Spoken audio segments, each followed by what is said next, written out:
Қанның құдіреті. Бала кезімізде қаны бір ғой, қаны тартып тұр ғой деген сөзді жиі естіп өстік. Қанына тартпағанның қарсынсың.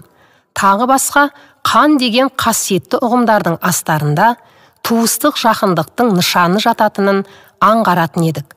Бірақ қазақ неге осы сөзге тоқтаған? Мұның ғажап құпиясы мен терең мәнін қарапайым ғана қазақ шалы дәлелдегенде халықтың даналық көрегендігі мен өмірдің адам біле бермейтін кез келген ғұламалардың өзі шеше алмайтын сансыз сырларына көз жеткіздік.